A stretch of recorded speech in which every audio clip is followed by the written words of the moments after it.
I was stunned by this decision, and particularly by the unseemly haste with which it was carried out. I can't understand the logic of really going ahead to implement this disqualification while an appeal is in process, and it could well result in a higher court choosing to stay the conviction.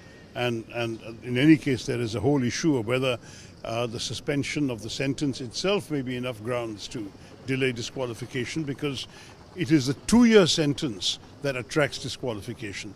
But when that sentence has been actually suspended and the 2 years is therefore no longer operative, then what are the grounds for disqualification? I don't understand the logic of this.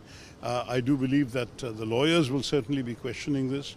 And I also believe that it sends a very poor signal to the world about the state of Indian democracy when the leader of the principal opposition party is treated in this way. I think you can't muzzle voices in a democracy and still call yourself democratic. He was not allowed to speak inside the parliament, even though the opposition was continually discussing. He was not allowed to speak. On the basis of his speech in London. That's correct. I mean, I think that was also very disappointing when the opposition tried to essentially provide our side of the story, or at least our explanation for what Rahul Gandhi actually said, to show the nation that there was nothing there that required an apology. The BJP, the Treasury benches preferred to disrupt the session rather than to allow Rahul Gandhi to speak. I think that was also very unfortunate. But one thing that is happening is that the opposition is coming together on this. We have had Mamata Banerjee, Arvind Kejriwal of Aam Aadmi Party, Pinarayi Vijayan, the CPM Chief Minister of Kerala, all of whom are really bitterly opposed to the Congress in their own states.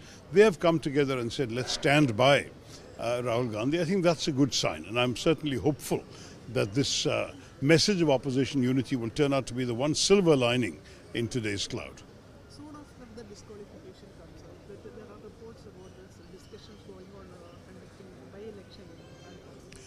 Well, I think that even if they announce a by-election, if a higher court decides to stay the conviction or stay the 2-year sentence and the conviction, then by-election need not be called. We've seen this in the case of Mr. Faisal of Lakshadweep in a very similar situation where he was disqualified, by-election was called, and 2 days before that by-election he won a stay of his conviction, and as a result, in fact, the conviction did not go ahead and the by-election was cancelled.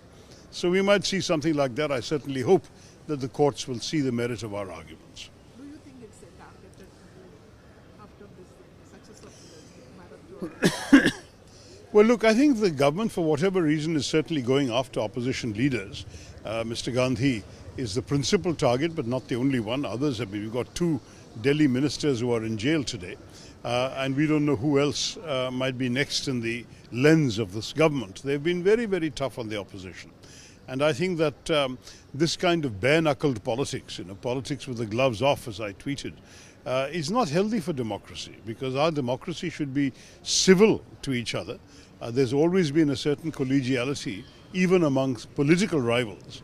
When you think of, for example, of the respectful relationship that Mr. Vajpayee enjoyed with Pandit Jawaharlal Nehru, with Indira Gandhi and with Rajiv Gandhi, and you contrast it with the absolute Cold War that's going on between Mr. Modi and Mr. Shah on the one hand and the opposition leaders on the other, there is something wrong here, and I think it's not good for our democracy. We should be able to see each other as human beings who are united in the common purpose of creating a better India. We have different opinions about how to do it, we have different ways of doing it, but ultimately we should keep that larger picture in mind.